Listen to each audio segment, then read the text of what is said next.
حضرت موسیٰ علیہ السلام نے اللہ کی بارگاہ میں ایک دفعہ عرض کی، مالک میں تیرا شکریہ کیسے ادا کروں؟ میں تیری کوئی چھوٹی بظاہر نعمت بھی دیکھتا ہوں تو سوچتا ہوں ساری عمر بھی عبادت کروں تو اس نعمت کا بھی شکر ادا نہیں ہوتا۔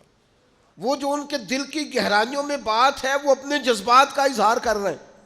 حضرت موسیٰ کلیم عرض کرتے، مالک میں تیری چھوٹی نعمت بھی کبھی دیکھتا ہوں نا تو سوچتا ہوں ساری عمر بھی اس کے لیے عبادت کروں، جھکا رہوں سجدے میں، تو اس نعمت کا شکر ادا نہیں ہو سکتا تو ساری نعمتوں کا کیسے کروں؟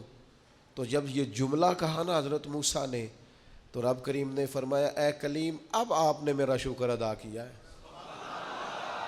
یہ سمجھیں آپ اس پہلو کو، یعنی جب یہ احساس پیدا ہو گیا نا کہ چھوٹی نعمت کا بھی شکریہ ادا کرنے کی طاقت ہم میں، فرمایا اب تو نے شکر ادا کیا ہے، اب سمجھ آئی ہے شکر کی۔ او میرے عزیز، جب مزاج شکر والا ہو، طبیعت شکر والی، ہر وقت مالک کا شکر، ہر وقت مالک کا شکر، ہر وقت مالک کا، یہ مزاج کا بھی پیدا۔ حضرت داؤد علیہ السلام نے اللہ کی بارگاہ میں عرض کی، مالک مجھے بتا تو صحیح، ایک نعمت کا شکر ادا کر کے میں اسے دیکھتا ہوں تو ساتھ ہی مجھے دوسری نظر آ جاتی ہے، اس کا شکر ادا کرتا ہوں تو تیسری نظر آ جاتی ہے، تیسری کا شکر ادا کرتا ہوں تو چوتھی۔ تو مالک نعمتیں اتنی زیادہ ہیں، آخر میں شکر کیسے ادا کروں؟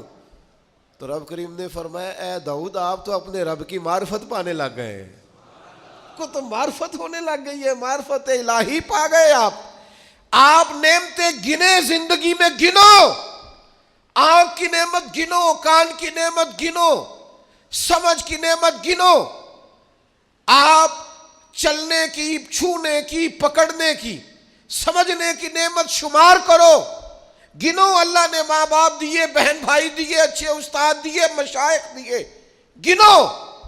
اس کریم رب نے کرم کیا اور اپنے لاڈلے نبی کی امت بنایا۔ گنو، شمار کرو، اس نے کرم کیا، اور ایک وقت ایسا بھی آیا کہ اس نے بیت اللہ کے سامنے لا کھڑا کیا۔ ایک وقت ایسا بھی آیا کہ گنبد خضرا کے سامنے کھڑے ہو کے درود و سلام بھی پڑھا۔ کرو شمار وہ نعمتیں، کہاں کس مقام پر، اور خود ہی اللہ کا قرآن بولا، تم اگر نعمتیں گننا چاہو تو گن سکتے نہیں۔